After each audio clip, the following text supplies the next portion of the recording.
Well, Brother John, it looks like it's 1:05. Should we go ahead and get started? Fine with me. All right. I'll leave it up to you. Just let me know how you want to change the slides. Okay, well, great. Thank you, Denise. Thank you, those folks who are joining us right now, and also any folks who will be watching the recorded viewing of this. There are probably 15 or 20 simultaneous sessions going on now, so people may want to look later on the website to see what they have missed where they couldn't be simultaneously present themselves. In this particular webinar, what I want to speak about and hopefully help all our folks with is this Holy Cross mission value of preferential option for the poor. It's a central theme of Catholic social teaching, and put in our own constitutions, we describe it as to reach out to the afflicted and in a preferential way to the poor and the oppressed.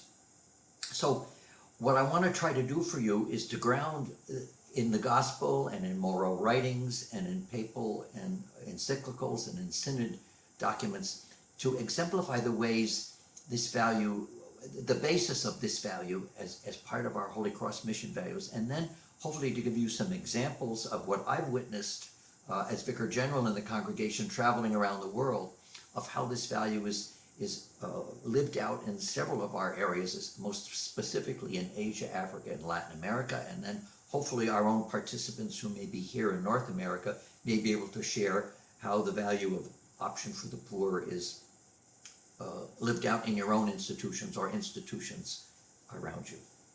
So next slide, please. The preferential option for the poor is a theological concept.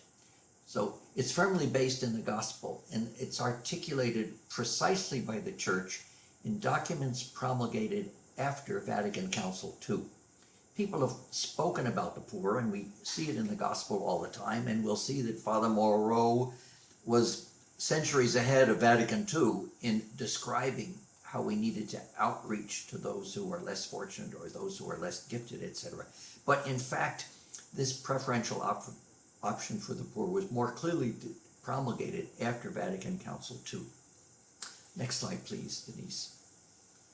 And I'm bringing this up and trying to give you the background, the theological background, because of our contemporary social context. I personally just get concerned about the polarization that I see in society, that I hear about in all our media, and that we experience, I'm sure, in our own educational institutions, because we have folks and families that are coming from both sides of the street, so to speak, when it comes to polarization on all sorts of topics. And sometimes the topic of option for the poor or Catholic social teaching is denigrated and said, oh, that's just liberal stuff. Well, we need to look at our contemporary social context and do a little apologetics here. We are Holy Cross educators, and hence we're active church missionaries and evangelizers. So we have an obligation in how we live and how we run our institutions and how we teach our classes and how we interact with people to be missionaries and evangelizers. And that means to be able to articulate the stance of the church on contemporary social issues, one of them being option for the poor and social justice. So I'm concerned that in the polarized political and social context of today, the Catholic social teaching and the option for the poor can be considered controversial activity in some circles, and therefore may be at risk of being deemed, well, optional action or instruction. Let's keep the peace and not deal with some of these controversial issues. And in my opinion, this is not possible for a Holy Cross school. Our core values include option for the poor because they come from the basis of our Constitution. So I want to help our own Holy Cross educators, if they need to make the argument, to be able to do so based in church teaching, based in our Holy Cross legacy and tradition, and based in church magisterium, so that we don't get caught up into contemporary polarizations of liberal or conservative or progressive or traditional or whatever. We can avoid that, and we can come to a particular basis of what does the church say. Next slide, please. In a sense, I think I want to help you have some apologetics, or I want to help those who have to teach or speak to have some apologetics when you get yourself into situations. The extensive quotations given in this presentation are meant to bolster your apostolic faith in action on behalf of the poor and oppressed. How? By grounding our Holy Cross core values and policies and practices in our Holy Cross spiritual legacy and in the Church's magisterium. It's not a matter of my opinion, it's a matter of what are our Holy Cross core values, what are our Holy Cross legacy, and what is the Church's magisterium when it comes to having a preferential option for the poor. Doesn't mean we exclude others, but we do have a preferential option for the poor. Next slide, please. Basil Moreau, 200 years almost before Vatican II, speaks in these ways about what we would consider now the option for the poor. He says for our schools, and I think I've heard this on a number of the things we've already talked about in the keynote presentation and even the panel that we just had. Moreau says it this way: if at any times you show preference for any young people, they should be the poor, those who have no one else to show them preference, those who've had the least knowledge, those who lack skills and talent, and those who are not Catholic or Christian.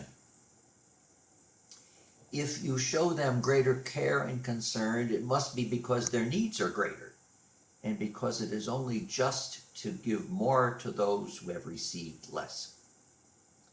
So preferential option for the poor, in the words of Moreau, is a justice issue. Children are sent to us, parents and families come to us, and if the ones that have more need to have more attention because they're more needy, not to exclude others. So this is terribly important to understand. There was a quote I heard earlier this morning in our presentations that Moreau said, the most difficult students are the ones that need the most love, and you should love the most because they're difficult. They need it the most, and oftentimes that's why, as we understand, as we get to know children and young people, that there are other issues going on in their life. And oftentimes what makes them difficult or what makes them poor is a lack that we may in fact be able to nurture and help. Next slide, please. So let's begin here with our contemporary statements. You'll note this is post-Vatican II statements where we have some real reflection on the part of the universal church about option for the poor. There was a universal synod of bishops following Vatican II in 1971, and the theme was justice in the world. And this is a key quote, article number 6 from this document, paragraph number 6. Action on behalf of justice and participation in the transformation of the world fully appear to us as a constitutive dimension of preaching the gospel, or in other words, of the Church's mission for the redemption of the human race and its liberation from every oppressive situation. It's a constitutive dimension of preaching the gospel. It's not optional. It belongs, is part and parcel of preaching the gospel itself. That's important to understand the sense and magisterium of the church when it comes to dealing with oppressive situations. The Old Testament views God as a liberator of the oppressed and defender of the poor, grounded in our Hebraic scriptures, our Judeo-Christian heritage. Jesus gave himself for the salvation and liberation of all, and associating himself with the least. And the definition of least is very broad. And here's a key clue that is difficult to live. The lifestyle of the institutional church and all its members, that's us, must allow it to preach the good news to the poor. And oftentimes in our socially, economically, racially, culturally segregated living situations, we don't have too many opportunities unless we choose to make them to preach the good news authentically to the poor. That's just the situation we're in. It's not a blame, it's the actual situation of a polarized world, in a world where we have so many stratas of folk. Next slide, please. The Puebla Conference, 1979, a few years later. These were the Latin American bishops, Latin and Central American bishops, who were gathered again to reflect on their experience of dealing with the church and the church in Latin America. They indicate a number of things. The poor have been encouraged by the church, and we need to continue to do that. It's part of our magisterium, it's part of our heritage. Jesus' mission is directed to, at first, the poor. The poor challenge the church to conversion, service, and solidarity. And if we try and attempt and profess to opt for the poor, then that option for the poor requires changes in unjust political, economic, and social structures.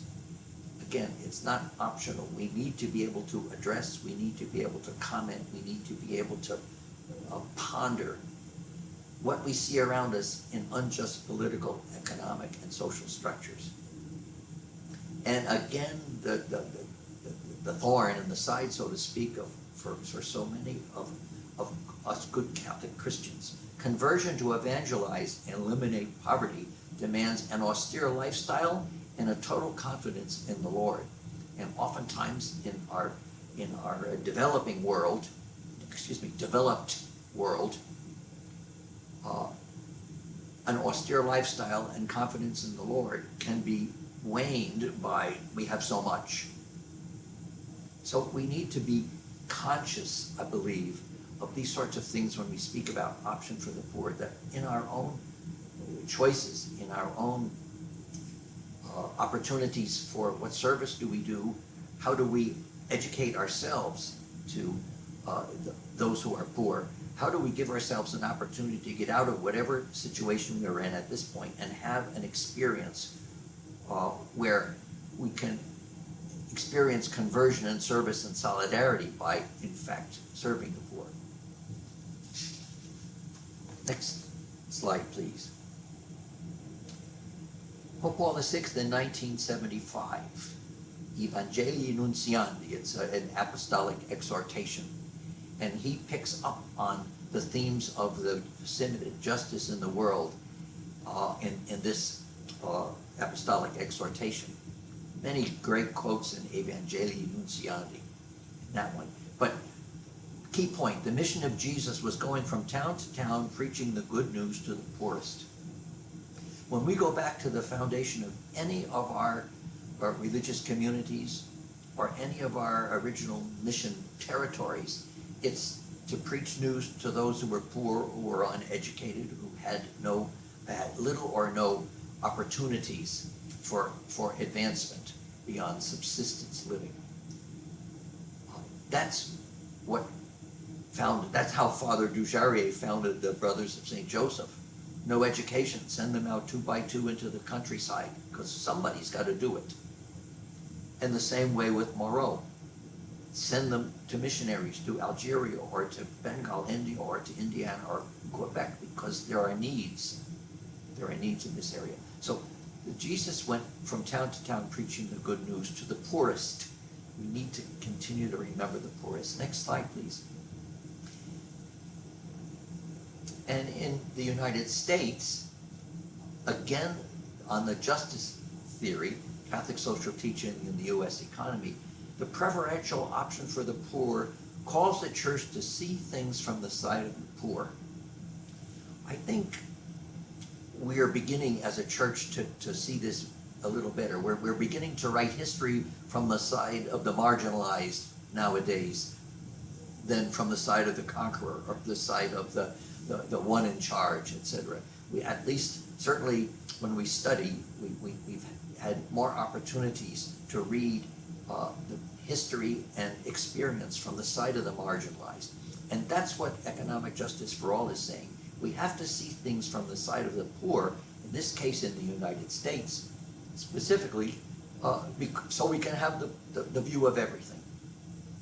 And the United States bishops also remind us in that same year, in another pastoral statement, that the roots of the U.S. Church are missionary activity, and we need to continue that missionary activity, perhaps even in our own time, where our culture and our country and our civilization, in a sense, needs to be re-churched and re-evangelized. And in many cases, Catholic social teaching is an area in the church where we need to re-evangelize people because they haven't been exposed to it, or they haven't been exposed to it in a comprehensive way. Moving on, please. Next slide. Pope John Paul II in 1990, in an encyclical letter, again talks about what does it mean to be a missionary and for the church to have missionary activity. And in this particular encyclical, he speaks about the church being called by the Holy Spirit to be on the side of the poor and the oppressed. If the church is going to be missionaries in the whole world, if we're going to be a leaven in the world, then we're called to be on the side of the poor and oppressed. And Pope John Paul also states the importance of individuals and the church taking courageous and prophetic stands in the face of corruption of political and economic power in order to serve the poorest of the poor. This is what it means to have the missionary activity of the church.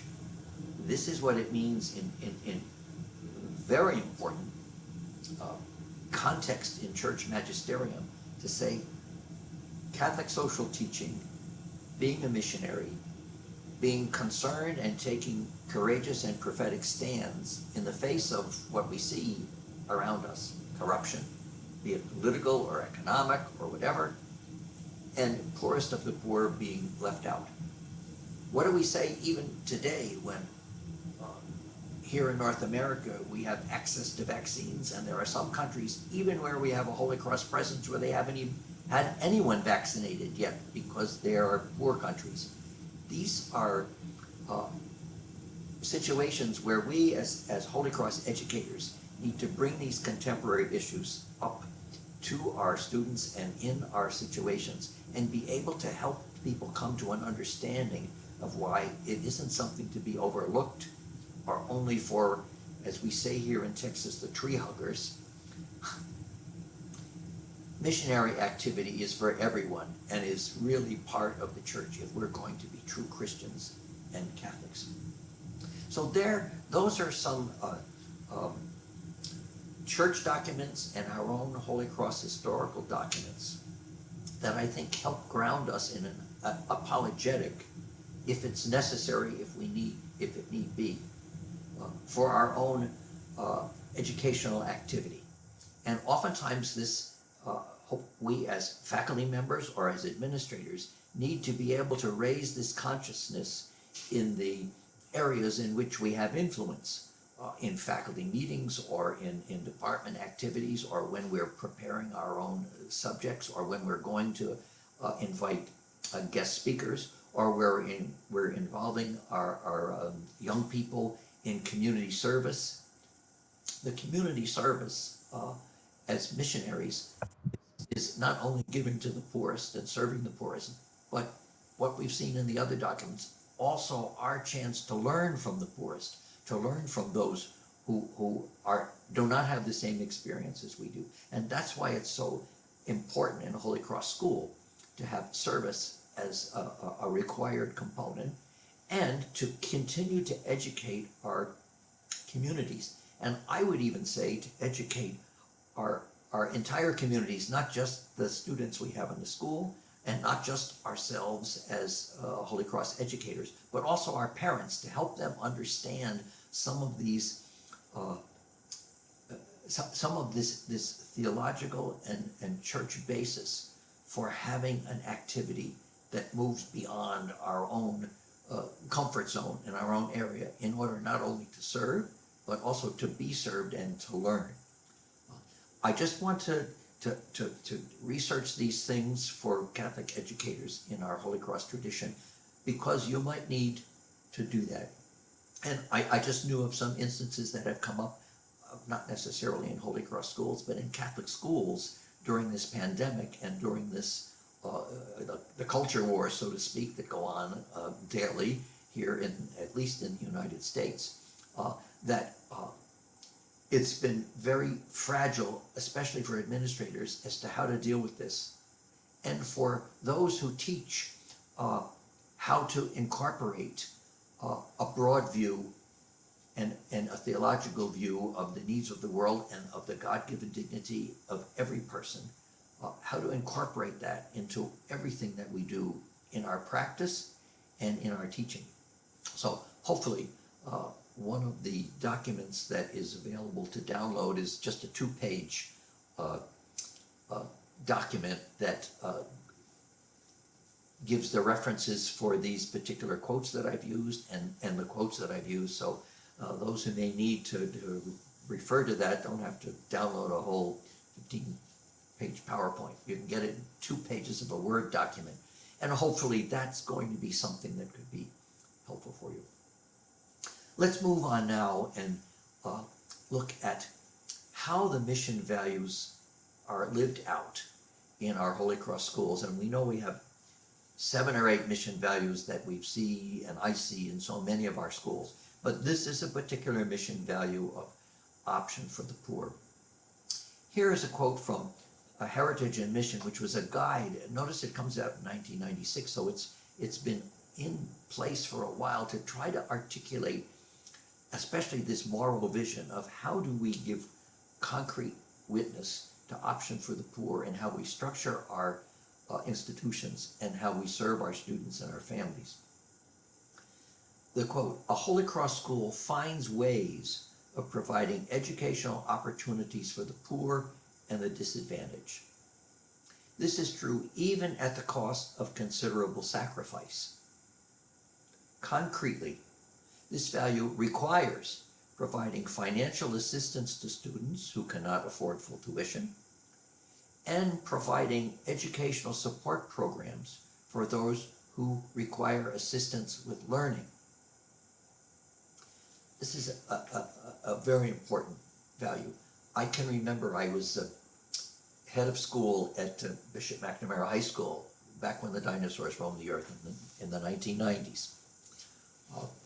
And one of the things we were going to outreach was to students who had required assistance with their learning. Now, we had to do it in a way where we could actually meet the needs of the students that we were accepting into the school, okay?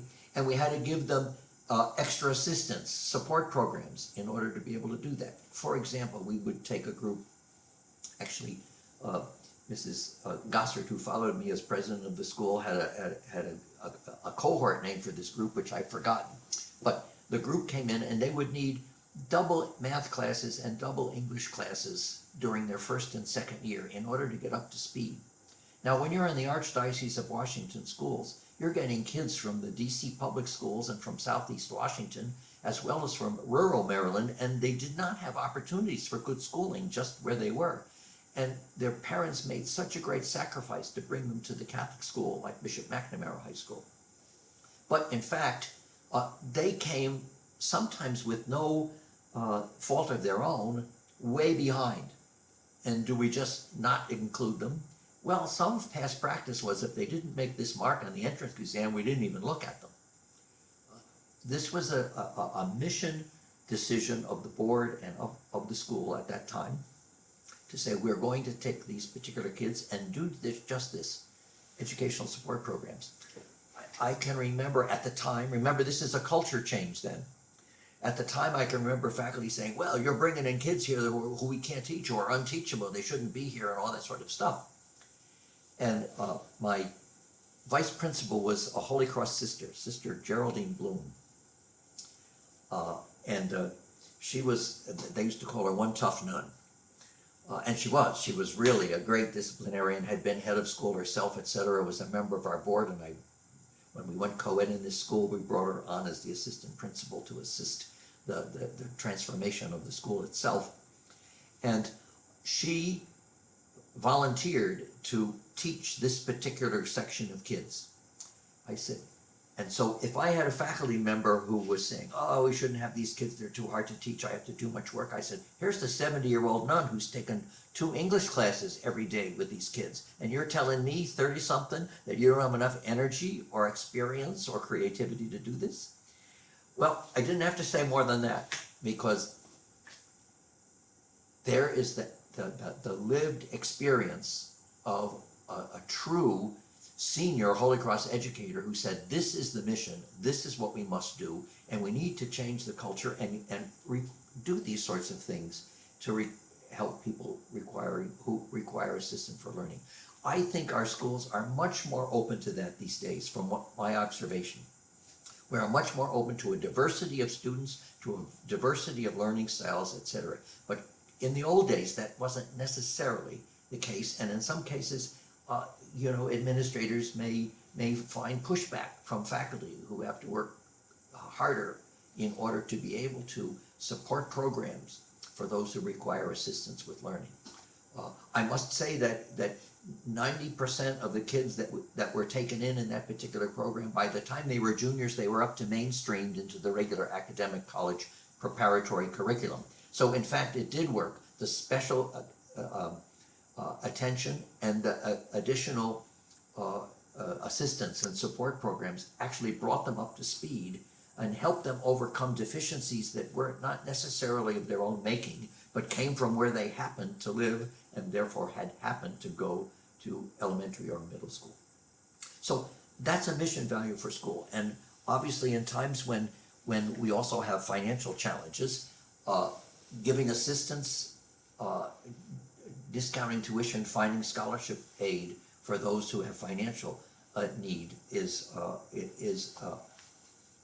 difficult to do, but it's a mission priority and needs to be done. Next slide, please. This mission priority comes from the constitutions of the Congregation of Holy Cross. And that is the basis of our mission and ministry in any Holy Cross sponsored school around the world, no matter what level, K through university level. The constitutions of Holy Cross help define what's important, what are the mission of the school. Here is the relevant constitution. It comes from the Constitution on Mission, and it is a particular paragraph within this constitution, and you may have heard it before, but it's very important to parse this. Christ was anointed to bring good news to the poor, release for prisoners, sight for the blind, restoration for every broken victim. We just saw that in the scripture and in the magisterium of the church and in apostolic and encyclical letters. The emphasis, Christ was anointed to bring good news to those who are poor, victims, oppressed. Our efforts as Holy Cross educators, which are Christ's because we're all missionaries, we're missionary disciples, reach out to the afflicted and in a preferential way to the poor and the oppressed. That's a statement. It's not should, it is. Our efforts reach out. They do. Therefore, it's not a Holy Cross institution without some way being able to articulate how we reach out, how we do this, how we reach out to the afflicted and in a preferential way to the poor and the oppressed. Not just in our educational institutions, but in our social work, in our parochial ministries, in our higher education, everywhere. This is part of our mission. We need to be able to articulate that and exemplify that in our institutions, in particular here, we who are school people. Important. We come not just as servants, but as their neighbors, to be with them and of them. It seems to me one of the most important things that our youngsters learn in doing community service is that these are our neighbors. And while we're going to go to help them, we're not going to help them, we're not there to go to help them as servants. We're going there to be part of their community. Certainly we're going to do something, but we're also going to learn something. We're also neighbors. We want to be with them and of them.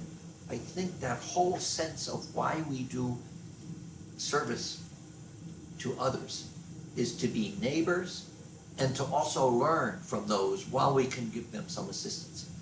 Sometimes I have found families that don't understand why we're doing this. Why? What's the big deal?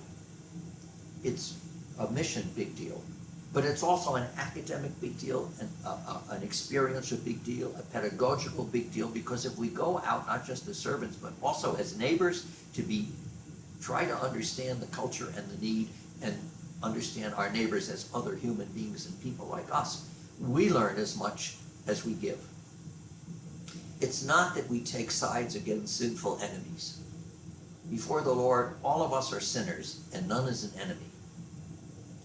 This is very important when we're trying to take a prophetic stance with respect to oppression and injustice and social injustice and the like.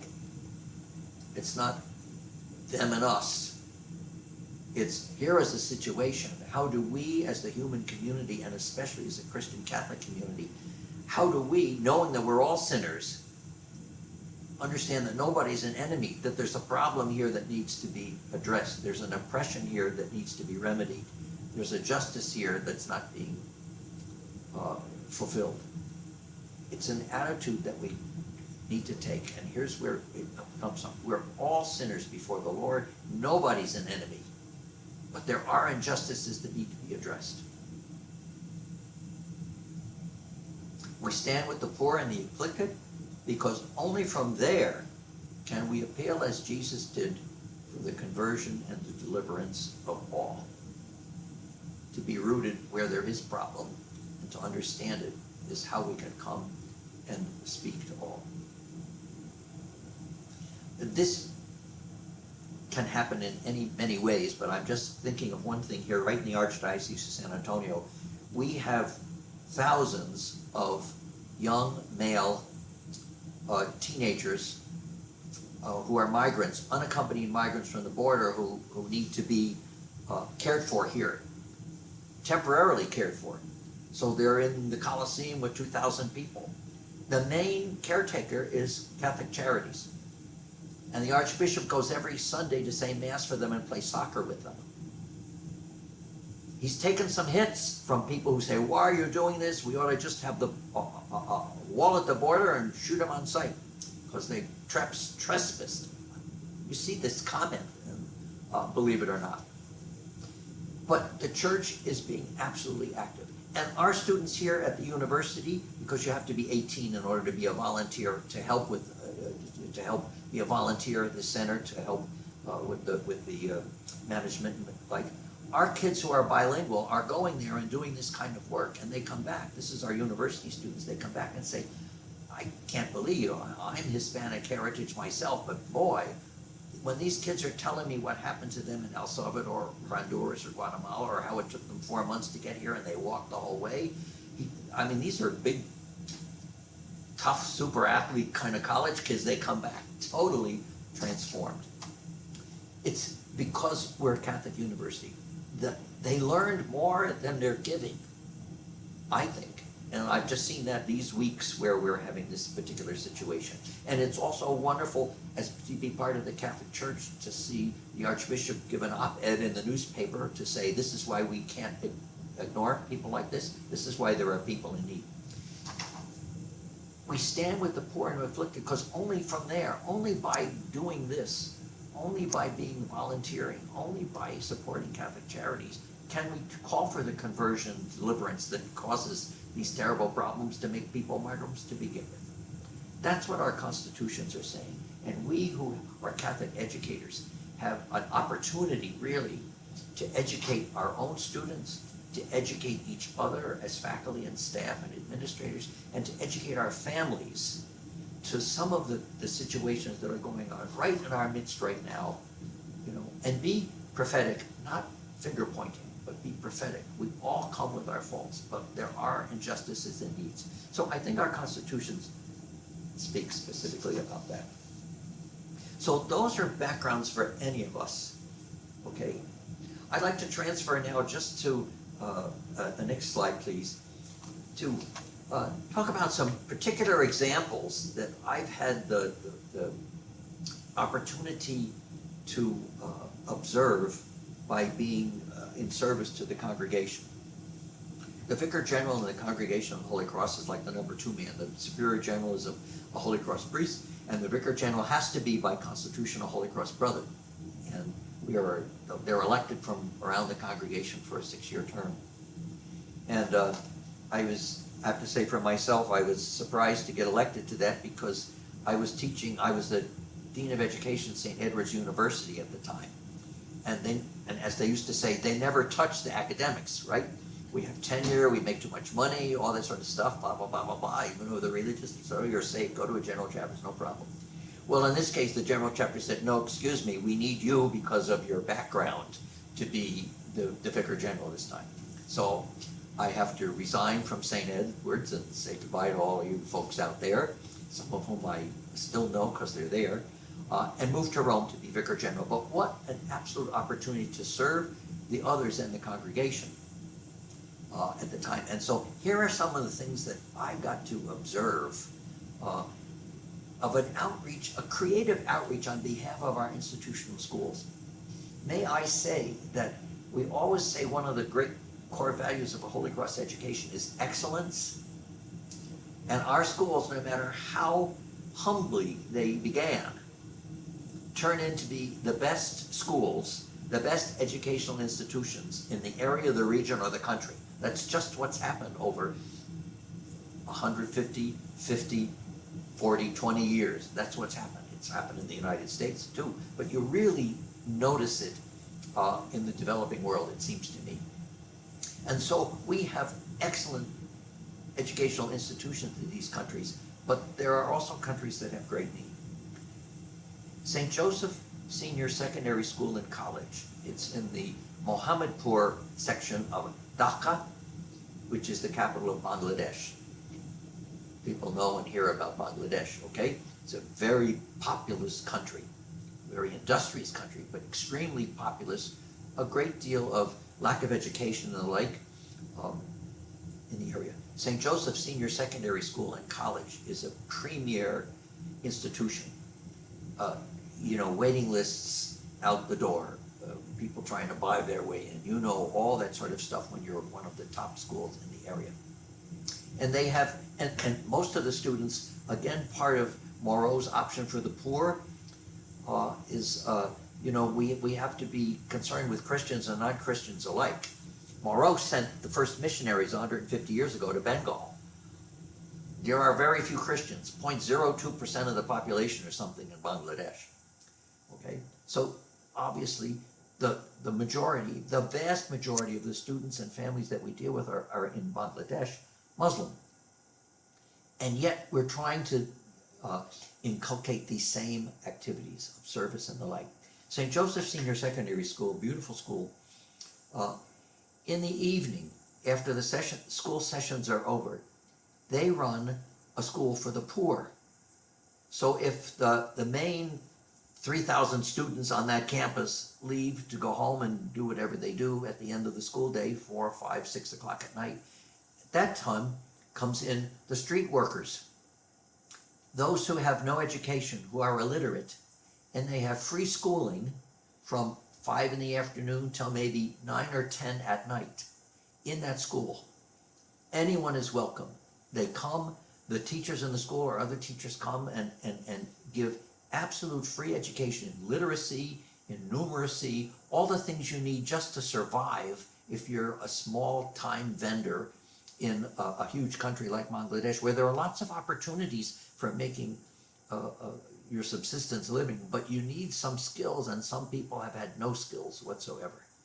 That particular thing, it's unbelievable to see people coming in, basically, oftentimes, barefoot and, with not a whole, several sets of clothes to wear, just come after work, after pulling a rickshaw, after dealing vegetables in the market, whatever, after sweeping the streets, to come in to learn the basic skills of literacy or numeracy so they can function in a way in their society. In this case, in Dhaka, it's a hugely urban society. Quite fascinating in one of the most prestigious schools in the land to have the street people, so to speak, be educated for 5 hours at night.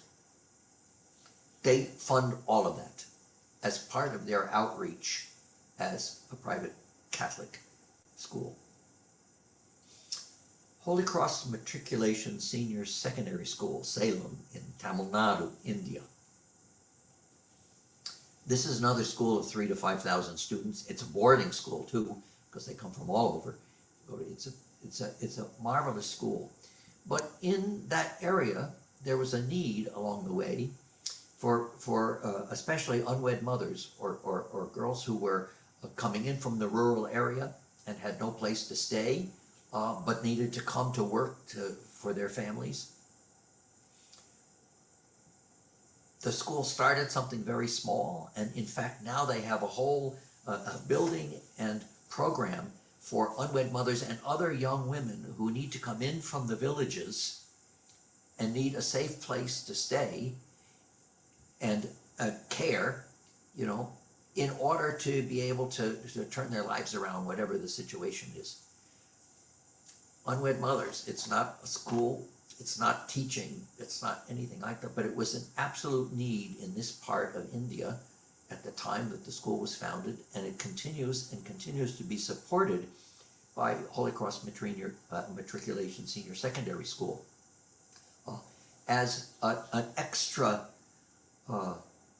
outreach to a group, especially in this society, a group where oftentimes women and rural women who are, well, they don't have an official caste system, but you know, there's an unspoken caste system depending on economics and tribal affiliation and that sort of stuff, that were oppressed and uncared for in their city of Salem in Tamil Nadu.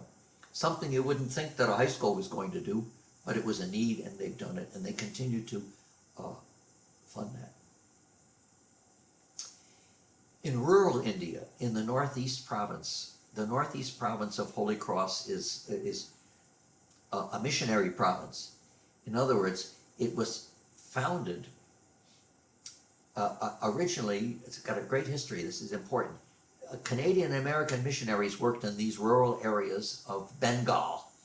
And then, of course, Bengal got split into what we call Bangladesh now and India in the partition in 1948. And in that time, that period, shortly after that, the Indian government expelled all the foreign missionaries. So the Americans and the Canadians all had to go.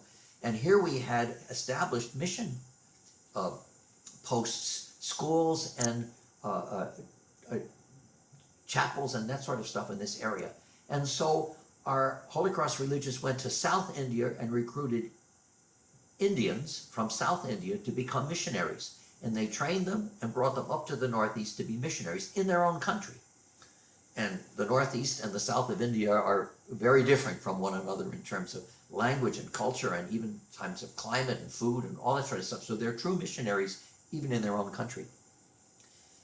We're a Holy Cross and an educational community predominantly, and we talk about having education and parish and mission. What in the Northeast, when they established a mission, and these are, think Tarzan and jungle. I mean, if you really want to, if you think of the rural areas of Meghalaya and Tripura states and other states out in Northeast India, they're called the Little Sisters. They're one of the poorest parts of India. But they're very rural.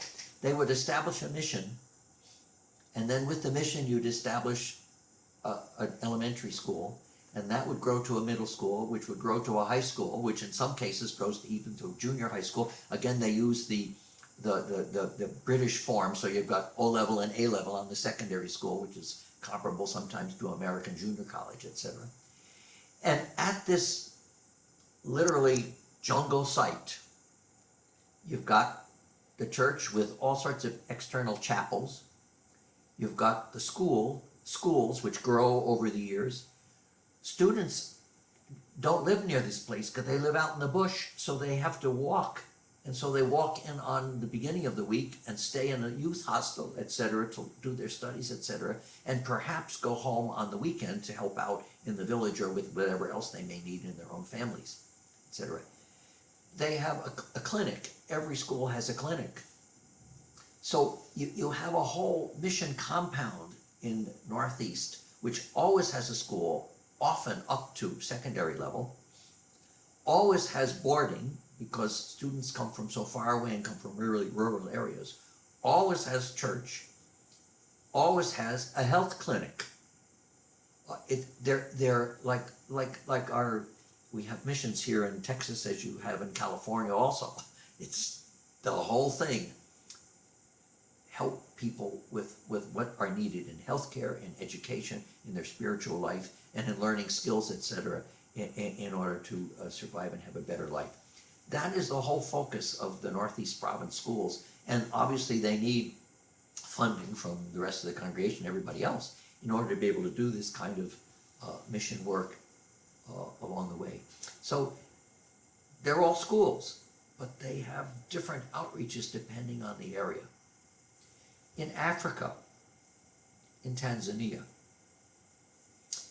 the District of East Africa has a technical school in Kitete, Tanzania. It is way up in the highlands by the Ngorongoro crater, and it overlooks the Rift Valley there. And it is a very rural place. The children from that place had no way to go to any technical training because it was too far away. It was 100 miles away before they could get to a town, Arusha-like, that would actually have a technical school. So the District of East Africa founded a technical school at their mission site. Audrey Veldman was a woman in South Bend, Indiana, who died, and her family funded this technical school because our Holy Cross missionaries were Americans, many of course most having started and done formation at Notre Dame. And so that family helped fill Audrey Veldman Technical School, which is on the property of the mission there out in rural Tanzania, very rural Tanzania, simply to give technical skills. They don't have a regular school because the government provides regular schools, but nobody was really providing the technical school in this particular area. And so that was the need that they saw, as well as the spiritual and pastoral and catechetical needs of the people. That, again, has been very much helped by folks back here in the United States who wanted to help missions.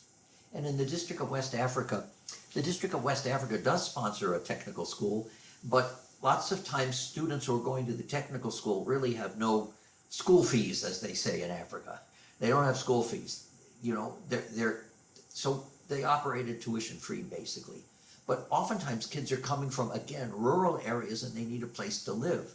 And they'd be living like squatters if they didn't have it. So in the District of West Africa, the brothers opened their House of Hope, which is actually a residential facility for young people who would go to the technical school in Takoradi there, the Holy Cross Technical School in Takoradi, in order to have a safe place to live, but also to learn other skills, like to get decent food and to learn the social skills that you need to live in a communal way or as an adult, and to learn gardening and things like this so they could grow their own food and learn some of these particular skills. Again, it's a residence, it's a hostel. It's really interesting. It's really interesting to see this happening. And again, our Holy Cross religious are part of that. They're not only in the technical school or in the classical secondary school, which are some of the best in the country, but they're also living and working with these young children, these are boys in the House of Hope along the way. Again, supported by the District of West Africa over and above their other areas. And next example, let's look at South America, if we can, Denise. Next slide. In South America, again, from the Pueblo documents come from the Synod of Bishops in Latin America, and they really put an emphasis on all church structures and church institutions to be able to reach out to the poorest of the poor in their area. And these three institutions are among the best in the country. They are K-12 institutions. Colegio Santa Cruz in Sao Paulo, Colegio Notre Dame in Campinas, and Colegio Santa Maria also in Sao Paulo. The two first schools, Santa Cruz and Notre Dame, are run by the men's congregation, and Colegio Santa Maria by the Sisters of the Holy Cross. Excellent, huge, big schools, thousands of students, top schools in Latin America. Each one, though, has a particular outreach or several outreaches for these usually relatively wealthy families that would be able to attend these best schools in the country, okay, but are going to be involved because this is part of our Holy Cross mission. Colegio Santa Cruz has the most extensive one, Proyecto Social de Santa Cruz.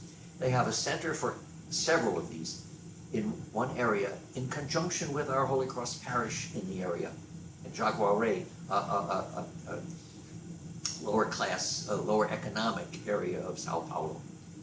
Center for Infant Education, what we would call preschool. You don't have preschool, so you've got to get kids out of the barrio and into some things where they learn some of the skills that they need for preschool, even before they start school.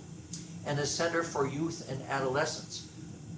What do kids do after school? Oftentimes your public school system or the government school system doesn't have sports and things like this, so, or activities. It's just pure school.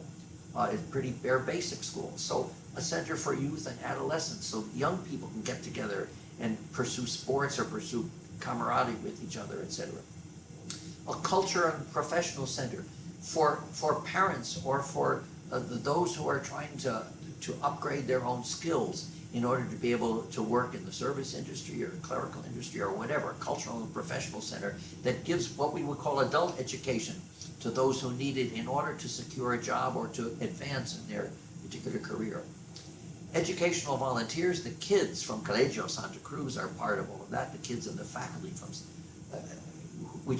who help doing tutoring and things like the Youth and Adolescent Center, and even doing some teaching of adults of particular skills. And I'm thinking of skills like technical skills, how to use the computer and how to use social media and stuff like this.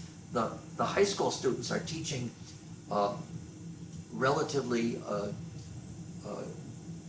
uneducated in those areas adults as to how to get up to speed in the technology area so that they can be assist in the service culture, etc.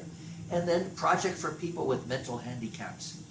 Any of you who have ever been to the developing world realize that all sorts of handicaps, physical and mental and handicaps, there just are very few services for folks like that. And here, people with mental handicaps, I think we could use services for people with mental handicaps in this country, in fact. But these are wonderful projects, all funded and sponsored by this Colegio Santa Cruz, part of their mission and outreach as a Holy Cross school.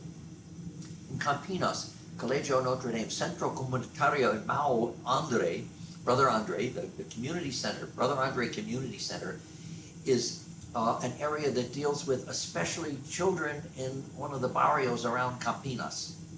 And again, was founded and supported by Colegio Notre Dame, Notre Dame they call it, in Campinas. Again, another wonderful school in the city of Campinas, which is a major city in Sao Paulo state. This community center, Brother Andre, is a wonderful place, and it is one of those, in one of those, what we would call a poor village or a poor section of that area. And Colegio Santa Maria, that's our sister school. Actually, the headmistress of that school, Sister Diana Cundiff, is part of our presenters in this conference. In their school, again, a very prestigious, large school, they have a literacy school for workers after school. In other words, after their students are gone for the day, etc., somewhat like in Bangladesh, but this is especially for workers in Sao Paulo that they can do that sort of thing. So these are particular examples that I've been privileged to see among our own Holy Cross schools in 3 other parts of the world. And my thoughts now would be, if any of you know of other things that we're doing in our own area, you might want to add that to the chat. Or since we're a smaller group, you can certainly just unmute and be part of what you've seen or what you're doing in your institutions right now that you might want to share. And Michael had to leave. He apologized, but that's we're happy that he was able to be part of it with us. Any other thoughts from some of your institutions serving the poor? Whitney. Yeah, thank you. I want to echo what Andrew said in his thing. He's heard about some of these places, but to kind of get a more thorough description and just a reminder of the global nature. One of the things that we have started during the pandemic and early on when you were going through some of the documents and talking about the importance of kind of the education piece and the direct service pieces, we altered our service program to have a competence piece and a courage piece, and have invited kind of the wider community to be part of some of that. And it really, we're just at the beginning, but it has been transformational for our community. And it's been a great way to engage our alumni as well, bringing them back as we started a social justice speaker series, and it's gaining traction. So we're really excited about it. And I think a lot of the things that you talked about and mentioned in terms of option for the poor are helpful. And one of the things that I guess I would just, a question I have for you or for others, you mentioned also the importance of financial aid and what that means for making sure students have access to the school. Do you have any thoughts on, like, one of our things that's in our head is financial aid for service trips or service opportunities? Because, you know, we do offer some, you know, spring break service trips, not during the pandemic, or other big opportunities. And the question is, you know, it's not, it can be so transformational for the students who participate in those. And we don't want to limit the students to only those who can afford it. We don't want it to be like you're paying for a service experience. So do you have any thoughts on kind of tying that piece together, making sure that all experiences are open to kids? I think that's a very important part of it. And either, oftentimes, sometimes donors would be very interested in that. I know at St. Edward's University, we would send kids down to the colonias along the border in Mexico. And, you know, these were Hispanic kids themselves, and they would come back totally transformed because they said, I have never understood this. You know, it's part of my own culture. I've heard of it. I even live in the valley, but I never spent a week in a colonia, right, with no running water or no garbage pickup or no public transportation and all that sort of stuff, right in our own state of Texas. I can remember these are college kids coming back totally transformed by that. But some of these kids wouldn't have been able to go unless campus ministry had a fund that helped that. And I think at the time, there may have been some donors that would do that. I know here at the University of Incarnate Word, we do have, in the mission and ministry, there is funding and the opportunity to give to funding that helps support students who are going to have that kind of transformational experience, even a service experience, who they themselves may not be able to do it. And so I do think this is very important. If it's part of our mission, then it's one of the things that we should be asking people who want to support our mission. Here is something terribly important, because this is life-changing for young people who choose to do it. First, to have the opportunity is part of what we do, but then a student has to choose to go, and that's kind of risky in itself because they're way out of their comfort zone when they do it. Okay, you know, if they can't choose because they can't afford it, that's unfortunate, because if they're willing to choose, then we ought to be able to make it affordable. So that would be my comment. I think that should be funded as a mission priority. And maybe by the school itself for seed funds, but also it's a good thing, it seems to me, for donors, you know, who have a particular interest in social justice, and they could see this making a change in the life, especially if an alumnus has had that experience before and was changed. Say, I want to give this opportunity to a contemporary student at your school. Thank you. Brother John, I would certainly echo that and say, you know, that continues at St. Edward's in terms of both the high impact, particularly alternative spring break trips that when we obviously we're not in times of COVID, that are very impactful for students. Study abroad, though, too, is a similar story as to what Whitney was saying, in the sense that it is more of a struggle for some of our students to afford, say, like a semester-long study abroad, and that is still something we struggle with, with our international programming. And of course, we think it's so important to engage our students in a global perspective and get them abroad for different programs. But that's still, even though, to your point, we seek donors and have had some success there, but it's an ongoing challenge for sure in terms of that accessibility.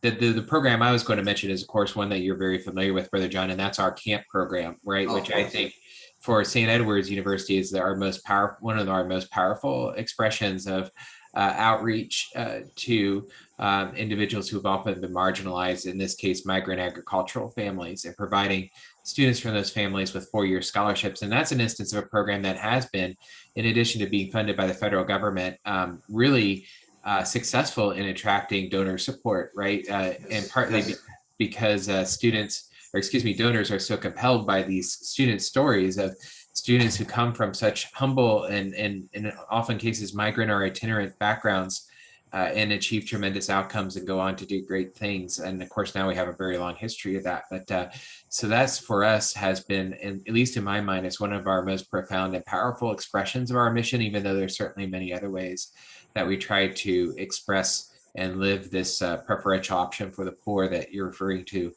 Brother John. But there's always, I just want to be, I want to acknowledge that there's always that tension there, right? Yes. Our universities are also tuition driven and enrollment driven, Yes. And we're trying to balance giving as much aid as we can to students who are in need, with also attracting students who have the means to pay, for lack of a better term, so that we can support our programming. So that's an ongoing challenge for sure. I know that's a challenge that I've only been here for 3 years, but I know that's a challenge that certainly has endured for us as well. I think it is a challenge, but there are times when there are decisions that are made that are critical to the mission. And part of the history of camp at St. Edward's University is that it started as a government funding, and then the government funding got pulled out, probably in the 1980s, I think. But at any rate, and the university continued to fund that program. Well, now it's almost 50 years, 40 years at least, etc. And I had any number of students that I still am personally communicating with who are camp students at St. Edward's and have gone on. And the other thing is Dr. Minus has had them in the McNair program, scholars program. She's got all sorts of Ph.D. students that were started out as students from migrant families come to St. Ed's. And it's more than just being from migrant families too. It's part of what Moreau talked about, those who have the most need. Migrant students don't stay in the same place in a year. They start going to school in, let's say, Washington State, and about November they come back to Texas, if they're homes from Texas. They come back to Texas until about April, and then they root up again and go off to Idaho or something else. And somewhere in the way, they have to get through all their education. And for high schoolers, it's extremely difficult. So they come in educationally deprived just because of the migrant status. And then oftentimes they have financial need too, because migrants don't tend to be wealthy or have lots of discretionary income. So these sorts of programs that a university or an institution commits to are part of what we articulate when we say we're doing the option for the poor. I mean, these are things that we need to be able to say, and we ought to be able to say them, and our faculty, staff, parents ought to know that these are specific initiatives because we're a Holy Cross ministry, and we do alternate spring breaks, and we do have the service components that as you talked about, Whitney, that have this kind of component that's going to give them an experience that's going to change their heart as well as their experience and mind. Father, you know, you having had the opportunity to see these places and knowing kind of how the world has changed in the last year with the pandemic, do you see any opportunities for connections that would be virtual?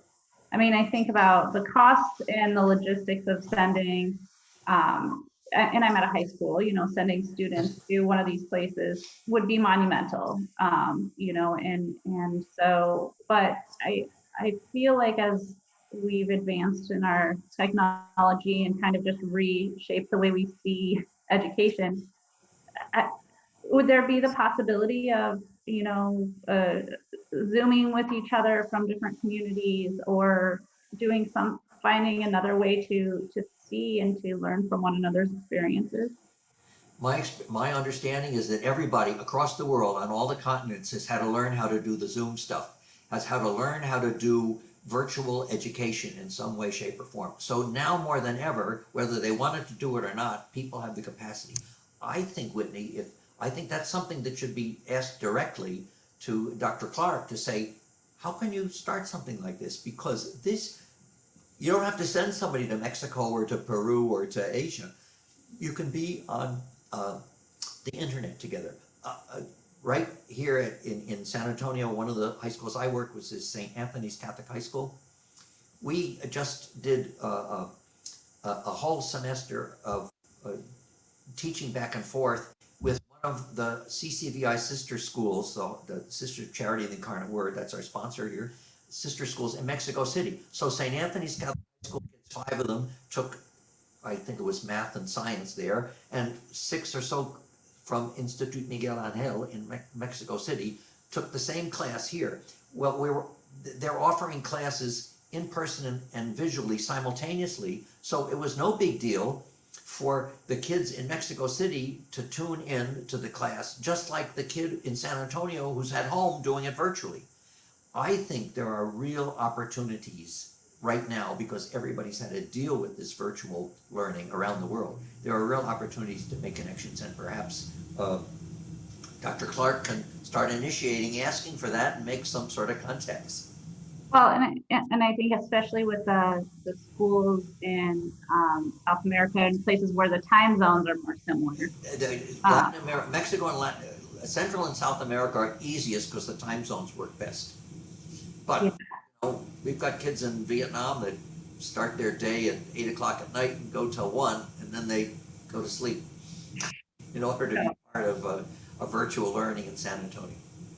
I'm looking at my time, and our session host, Denise Roca, is smiling at me saying, I think it's probably time, so I'm going to thank you very much for being part of all of this, and also others who hopefully may be able to look at the recorded session at another time, may gain as much, and thank you very much for your participation. I'll turn it back over to Denise.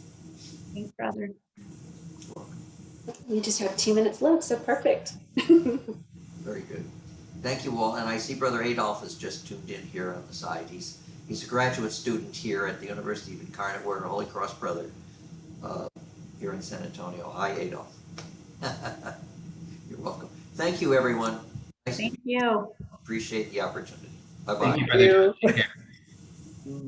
Thank you, Brother John.